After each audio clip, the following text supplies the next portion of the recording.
if I ignored them, they show up in the dream. I remember when my aunt died, I was hearing this song, this church song, Mary Don't You Weep. I heard it for days, and I'm like, what is this song about? I remember having a dream about a bird. It was moving through my house, and I'm like, why is this bird here? And I went to work and I was telling my coworker about my dream, and he backed away from my desk and was like, Dominique, somebody in your family gonna die.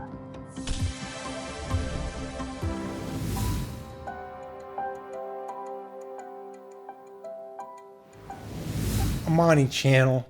This is Seeds Awakening, your home for higher frequency conversations for open-minded free thinkers. My guest today has a very interesting story. She actually has the ability to see things that most people can't see and sense things that most people can't sense. And it started at a very young age for her when she was 3 years old. I'm going to share her story in just a second, but first make sure you like, subscribe, hit the notification bell. Do all the things to help trigger the algorithm to help others find this awesome content. And make sure you can get updates just like this whenever I post new videos. All right, so let me bring the guest in. Now, her name is Dominique Boulware. She has a very interesting story, very fascinating in terms of what she's able to see and hear and experience.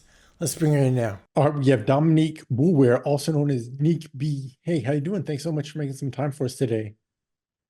I'm good. Thank you for having me. All right, so I know you have plenty of stories. This is going to be a crazy conversation, but why don't you take me back to your youth? How did things get started for you? Where you're raised? Tell me all the good stuff. Alrighty, so my name is Dominique Boulware. I go by Nick B. I'm originally from New York. I was raised in Harlem, from 135th between Lenox and 7th. I was actually born in Harlem Hospital. So I'm like seriously a New York Manhattan girl. I hear it in your Um, accent for real. It has not left you at all. right. Tell me about you started sharing before we started recording, you're sharing some stories about how you communicate with, you serve as a medium, you do some mediumship, and tell me about your first experience as a youth. So, my very first experience that I can account for was I was about 3 years old and I was with my grandmother and her husband's family in Virginia. We were in Virginia. And I remember being in bed sleeping with them. They had like a waterbed. We were at their house and something just woke me up. So I get up and I walk to the stairs and I'm sitting like at the top of the stairs. So like when you come in their house, the first thing you see is the stairs. You go around to the left and that's like the rest of the house, the living room, the kitchen, stuff like that. And so like I see like this female like shadow like come through the door. Like she didn't open the door, she came through the door. And she's like, I'm just here to say bye. And I'm like, well, where are you going? What do you mean you're saying bye? And she's like, I'm just here to say bye. And I'm like, well, I don't understand. Like, where are you going? And she just didn't really give me like where she was going. She just was making it very clear she was here to say bye. So I go back in the room. I'm laying down with my grandmother and my grandfather. And we get up in the morning and get ready for breakfast and stuff. So we in the bathroom. My grandmother's washing me up and getting me ready. And I'm telling her like, hey, she came to see me and said that she was, she said bye. She was like, what are you talking about? And I'm like, his grandma came to see me and said she was leaving. So she was like, don't say that. Don't say that. That's not nice. And I'm like, but that's what happened. So we finish getting ready, brushing our teeth and stuff. We go downstairs to have breakfast. And my grandmother's husband's sister got a phone call and she turned around to everybody and was like, my grandmother died. And my grandmother is just looking at me with this look like, so she pulls me to the side and she said, don't say that kind of stuff anymore. And I'm like, okay. So at the time when all this was going on, did you know what was happening? Did you know who you were speaking to? Did you realize you were having sort of experience with a deceased individual? No, I didn't understand any of that because I was 3 years old. So I didn't really know what was going on with me. And then my grandmother, like shouting and doing that, it kind of made me scared. So it was like, I don't want to deal with this. So what was the next experience, or how did you end up, first of all, were you from a religious family? Were you from a religious household? How are you raised in terms of your, I uh, really wasn't religion. Like we were like people that we went to church, we went. It wasn't enforced on us. So like growing up, my grandmother, she was Methodist. When I became a teenager, I had a best friend who was really into church. And that's how I ended up starting to like go to church. Like she was a Baptist, and I remember her bringing me to like a youth arrival. And that's when I was like, okay, they're around my age. I could do this. I could be in this kind of environment because I felt like I'm around people that are around my age. And it was so many of them, I felt like I was wanted or welcome. gotcha. So when you had this first experience with this person in the house where they walked through the door, what happened after that? What was the next experience that you had, or how did your gifts end up unfolding or revealing themselves to you? They just started to increase. So, like, when my grandfather died, he died a few years after that. So, like, I was three. So, like, 6 years later, when I was nine, he died. And so, like, with him, I just didn't feel good. Like, I was sick like for days. And I'm like, something is wrong. I don't know what it is. Something is wrong. Something is wrong. And I remember going to school and I didn't feel good in school. And I'm in school and I'm like, I don't want to be here. I'm ready to go. Cause he couldn't get in his car that morning. Like he kept trying to defrost the car, but he couldn't get in it. And I remember like around 12 o'clock, I had this headache that I like it was piercing my head. So somebody else had came and got me from school. And I remember coming home and I'm like, where's grandpa? And my aunt, funny enough, today's her birthday and she's no longer with us. She was like, he died. And I'm like, I had two grandpas because I had my mother's father, and then I had my grandmother's husband. And I remember like going to the room and my spirit was like, no, go back, find out who they talking about. And I came back and I'm like, which grandpa? And they everybody paused like, we don't want we don't even want to tell her which one. So I'm looking at everybody and I ran to the window when I seen his car and I'm like, no, no. So my grandmother is like, I just tell her. And I just remember fainting. But prior to that, I kept seeing like this thing in the room with me for nights. And I'm like, who is this thing? But I didn't want to talk to it because I was scared from what happened when I was three. So I'm like, who is this person that keeps coming in here with me? And when he died, I'm like, I saw it that night. It was in the room, and I'm like, this was you trying to let me know you were leaving me, but because my grandmother made me afraid, I didn't want to. I didn't want to talk to you. When did you realize that you had a gift to communicate with folks that had passed on? Um, I didn't know what it was because nobody had taught me. So I want to say in like my early 30s was when I started to learn what this was because it was kind of like, don't say that, don't those things are not good. So I didn't really have anybody to teach me how to deal with them, how to even receive the messages. I just was like, it would come in and I would be like, I'm scared, I don't want to deal with it. So as you got older, the messages continued to come to you, you continued to have communication, and you just kind of disregarded it or didn't really ignore it, or just sort of disregard. So physically, if I ignored them, they show up in the dream. Okay. So I was ignoring them. I remember when my aunt died, the one today's her birthday, Auntie Monk. I had was hearing this song, this church song, Mary Don't You Weep. I heard it for days. And I'm like, what is this song about? And I remember having a dream about a bird. It was moving through my house. And I'm like, why is this bird here? And I went to work and I was telling my coworker about my dream. And he backed away from my desk and was like, Dominique, somebody in your family gonna die. And I was like, don't say that. And he was like, somebody in your family gonna die. And sure enough, my aunt died. Wow. So after your 30s, what kind of changed to where you kind of realized what was going on? You kind of got aware of your gifts. Um, my grandmother died.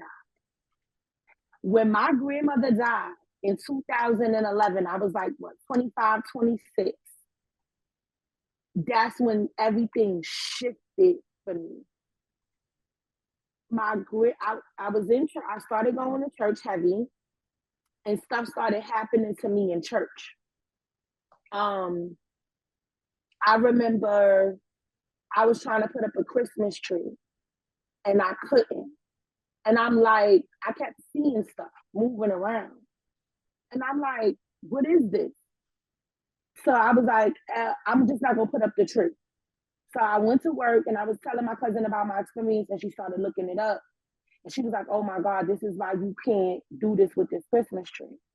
Um, I remember being 18 years old and I had took my GED test, and maybe like a couple of days before the results came in the mail, I saw that one of the tests, one of them I was gonna have to take over. Like I had to take the math over. Like I saw the numbers in the dream. It said 390. In order for you to pass, you needed a 410. So we went to the mailbox. My grandmother checked the mail and she was like, you got a paper from the GED office. And I was like, I don't want it. And she said, why? I'm like, because I got to take it again. And she was like, how do you know that? And I'm like, I got to take it again. So she opened it. I said, it say 390. And she said, and I was like, she said, oh, you doing that again? I don't want to hear it. And she got on the elevator and I was standing in the corner and she was like, me and you the same, but I don't like when I see stuff. Mhm. And I was like, I didn't even bother to like ask her about it. I Mhm. just was like, okay. So it mostly happened with family members or people that you know, or information that was kind of revealed to you in your dreams. Have you had experiences with non-family members? Yeah, I've had experiences with like I couldn't be cool with somebody and it would be like something about them would be missing. Like I remember one day there was this guy, he had really liked me. And every time I saw him, like a piece of his head wasn't there. And I'm like, and maybe like 3 weeks later, they shot him in the head on Lenox Avenue. Wow. So have any of the gifts like revealed themselves to you, or you mainly just have this mediumship gift going on right now with your life? So, um, again, I'm kind of like I don't have anybody like to guide me through them. So I just turned 40 Hmm. and I just been maneuvering ever since. Like I've been maneuvering ever since. So being in church, I was trying to like seek answers and see like, if anybody else was experiencing what I was experiencing. Um, and I was just told like, oh, it's a coincidence. Oh, it's not really like that. And I'm just like, and then I had a lot of questions and nobody could really answer me. And anytime I asked these questions, it was always like I had something wrong with me. Um, I remember asking this one question about this one verse in Genesis, and it says, let us make man in our image. Hmm. And we were at Bible study, and I asked this question, and they were like, oh, it's like Jesus was talking to himself and God. And I'm like, that don't make no sense because I'm having a conversation with you. I'm not going to say, let us. I'm talking to you because it is a us. I'm not going to talk to myself like, let us. It's me. Hmm. So that didn't make sense. And it was just kind of like rocky. Then I had another experience with communion. We were standing up reading the like it's like this confessional that you have to read, and it was saying something about doing damnation to your soul. And I was like, I'm not reading that. And my cousin is like, why? And I'm like, I'm not reading that. And I had this real strong like, what if this God is not our God? Like, what if we praising? What if we worshiping the wrong God? I'm going through this in church. I'm standing up going through this and I'm like, I'm not taking communion today because I don't know what communion is for. Like Hmm. I'm not understanding communion. And then I remember one day was watching True Blood. I don't know if you remember that show. The vampire show. Yep. In New Orleans or Louisiana. Yes, Louisiana. Yep. yes, in Baton Rouge. And they had this Bible about Lilith. And I'm like, only vampires drink blood. So you eating somebody's flesh and you drinking their blood. So what are we doing here? And it just pivoted from me from there. Like it just, So it sounds like you were getting messages that there were some contradictions in the Bible. You were kind of questioning things. Um, yes. so do you still go to church? Are you still, is the religion still a part of your life, or what happened after that? No, I don't go to church. Do I believe? Absolutely. Am I a very Hmm. spiritual person? Yes, but I do not go to church. My gifts are very much real heightened. There's a lot of things that I'm seeing and I'm witnessing, especially like going from New York City, living in the South. Um, you get to see things differently. And the revelations that I've been getting lately, especially like my cousin just introducing me to certain things, like certain audios and stuff like that, like the Book of Enoch and just different things coming into my spirituality. I realized that people are not going to church because they have a love for God. They're going to church for an experience. They're going to church because they want to feel good. They're going to church because they need a financial blessing. And I feel like a lot of people have gotten away from who God is. So for me, it's just like I just work on my own self. Like I'm not really like engulfed in what everybody else is doing. I'm not about to sit in somebody's church just to be a number. Um, I feel like they don't have the true interpretation of what they're reading simply because when you ask questions, they can't answer you. So I know that you don't know. And you're gonna tell me what somebody else is saying. I want to know what the truth is. So Hmm. I haven't gone in a long time. If it's like something going on with my family members and stuff, I'll go. But for the most part, no. So in your mind, who is God or what is God? And what's your definition if you were to explain that to someone? God for me is everything. It's like I see God in so many different ways. I see God within me. I see God outside of me. I see God in nature. I see God in people being healed. I see God in food. I see God in water. Like it's so many different ways to view and perceive God and to take it in. Hmm. And I feel like if you're not open to it, you miss it. You Yeah. being able to get up and go, that's God So in your living mind, on the inside of you. God is not just a man sitting on the throne somewhere up in outer space or wherever. No. Gotcha. Mm-mm. Hmm. Yeah, when I pray to God, I pray to the creator God of all that is. That's kind of how I look at God is in everything. He's me, he's you, he's all things really is kind of my view, how my view has changed. Yeah, so we on the same page with that. So you understand what I mean when I Oh yeah, say definitely. Oh yeah, it's definitely. everything. Hmm. Yep, the sun, the stars, the moon, everything really. Right. And it's like, how can you limit it to when you go places, right? And you see animals, especially like if you're a person that you watch Animal Planet, you see some of those fish in the sea. It's like, how could one God, like, how could you just limit God to just one thing? Like, He made this animal right here. Like, what? Hmm. So I don't know. For me, I see God in everything. So what other gifts have revealed themselves to you? Are you only a medium or what else have you done in your life? I can hear. Um, I can see. I think it started out with me being able to see, but I can hear too. So like, I think it's called clear audience. I Hmm. know I have clairvoyance. I know it's clear audience. So like, let's say me and you are in a Walmart, and I'm standing next to somebody. If their intent is not good, I can hear what they're saying. Like, okay, he's saying he's gonna rob you. I can come out and say it to you like this is what he's thinking Hmm. about. If I touch something and it's something connected to it, I'll pick it up. Like I remember one day I was at somebody's house and I was leaving out of the door and I had touched the doorknob and I heard the grandfather's gonna have a heart attack. And I turned around to my friend and I'm like, y'all better watch your grandfather because I just heard from touching the doorknob, he's gonna have a heart attack. And she was like, yo, don't say that. And I'm like, sorry. And then what happened? He had a heart attack. Wow. Wow. He had a heart attack. So how are you using your gifts now? Like, do you do any sort of work?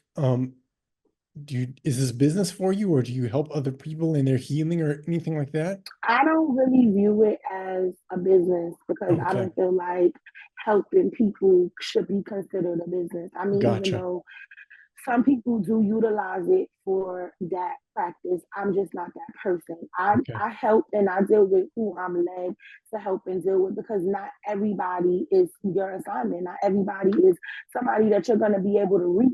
So for me, I just allow my spirit team to be like, this is who you help. This is who you spread knowledge with. I've learned a lot of hard lessons trying to help people and trying to be there, trying to always be that person to it's okay, we can get through this. Like I've learned a lot of hard lessons even with family members. Like trying to help people who aren't ready to be helped, or trying to communicate to them when they're not ready to receive the word from you, or what do you mean? So like, let's say somebody says to you, and I have to use this as an example because I can't give you the story, I have to give it to you this way. um let's say you say, Dominique, I'm in a jam. I need $500, right? And I'm like, okay, I can give you the $500. I didn't meditate. I didn't pray on it.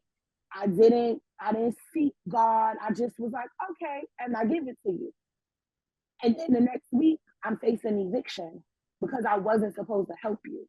It's stuff like that that happens. Like you could let somebody come stay with you, and because you were not supposed to help that person, it could cause you to lose your car. It could cause you to potentially get sick. It can cause things to happen to you. So you can't help everybody. Gotcha. That makes sense. So who do you work with? Who do you help? Like just people who come to you, or how do you vet them out? Since you don't do this as a business, you don't really want to seek profits from it. Like If for I'm led, like if I'm outside and I hear something or feel something, I'll be like, I'll walk up to the person and just tell them. Or like if I'm amongst my friends and family, or if they're not around me and something just comes up, then I'll just randomly text them like da da da da da, and they're like, okay, "Oh my God, I didn't even tell you that." gotcha. So do you have a secular job as well? Do you have a profession outside of your spiritual activities? Oh yeah, I work for a bank. Just a regular 9 to 5? I work for a bank, and I actually work from home, so I'm not really outside too much. I do Uber Eats and stuff and DoorDash on the weekends. Sometimes Hmm. during the week, it just depends on how I feel. Like So do I recently went to Jamaica, and my cousin was telling me, she was like, "Yo, you're an empath," because I couldn't. I kept feeling the people. It was like y'all are having a good time, and I'm watching these people serve us. Like I didn't want them to do anything for me. I wanted to get my own stuff, and it was much. Mhm. So do you have other family members who know about your gifts then? How do you like how do they relate to you? How do you relate to others in general? Like do you just have a life, a spiritual life, and then a secular life as well? No, because my life is all in together. It's like mashed potatoes. It's just all in together. Like if you know, you know. If you don't, then you're not close to me. Most of my friends are aware of who I am. Mhm. Most of my family, they normally call me like if they need help. Like, okay, I'm going through this. Can you help me? I got this going on. Can you help me? I need some more money coming in. Can you help me? I got a court case going on. Can you help me with this? It's normally that. It's Gotcha. it's like, okay, well, we got a problem. Let's call Dominique. Gotcha. Do any of your family members say you got to get back to church, get back to God, or feel like you're not really serving God because of your spiritual gifts? How does that come into play? Nobody has ever said that to me, and I'm gonna be very honest with you. If they do, I'm gonna ask them, do they know who God is? Mhm. Why do you have that attitude about asking them the same, throwing it back in their face? Because I know that you don't, I'm aware that you are just doing something out of tradition. I'm aware that you're just going with the flow. You have not studied, you have not tried to think outside of the box. You just accepted what was given to you. Mhm. And I'm aware of that because I watch how it is. It's like Monday through Saturday, we do whatever, but on Sunday, we go to church. No, you're supposed to be in that energy every day. Mhm. I wake up in this energy every day. I don't just magnify it on Sunday. So Monday through Saturday, I'm getting drunk, I'm doing whatever. And to each his own. But Sunday, I'm just not gonna do none of that because it's Sunday. No, no. You mentioned that you didn't have a mentor, anybody kind of show you. Have you found a mentor at this point yet? Or are you looking for a mentor, somebody help guide you down this path? No, because spirituality is really tricky and it can be dangerous. There's a lot of people that prey on people spiritually. There's a lot of people that will take on the mentoring energy, but they're really draining you. They're really trying to harness your gifts. So no, I just stay in my lane. Gotcha. Is there any other experiences you'd like to share with me about your life or anything that you've gone through? Any other examples or stories you'd like to share at this point? I did have an experience when I had my youngest daughter. So I got two daughters. My little daughter was when I feel like I was birthed into spirituality. Mhm. Um, I had her at 28 going on 29 because she was born in January. And I remember having her and going through like this they call it the dark night of the soul. But at the time I didn't know what it was. I just felt like I was going crazy.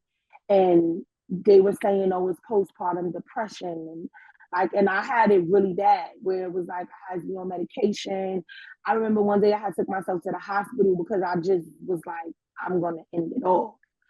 Um, and with that particular baby, I felt like that's what put me on the journey to spirituality. Like having her and going through those experiences where I felt like I was losing my mind and going through those suicidal thoughts and really like understanding, you know, how strong God was on the inside of me. Because at this point, I couldn't look to nothing outside of me because I'm in the middle of it. And then just learning like people are not really your friends and like that process for me was a lot and it made me a different person. So like now when I see people struggling with mental illness or just anything to deal with their mind, I'm more like in tune and real sensitive. Like I know what that is. I've seen that before. I can identify with that. Gotcha. Okay, so at this point, we have kind of some hot seat questions that I like to ask all of my guests.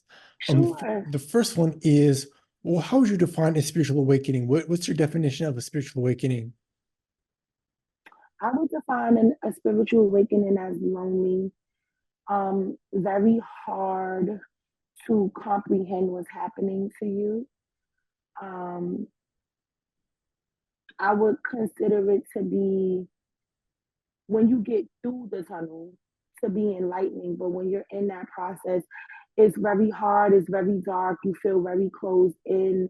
It can be very confusing. You would really have to be very strong to make it through that process. Mhm. What's the most valuable lesson have you learned so far in life? always trust myself. Great answer.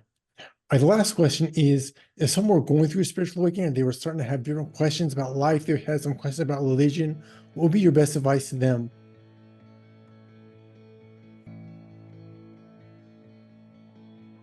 Thinking about my experience with it, my advice would be the strongest voice in your head is your own. You have to know the difference between your voice and a stranger's voice.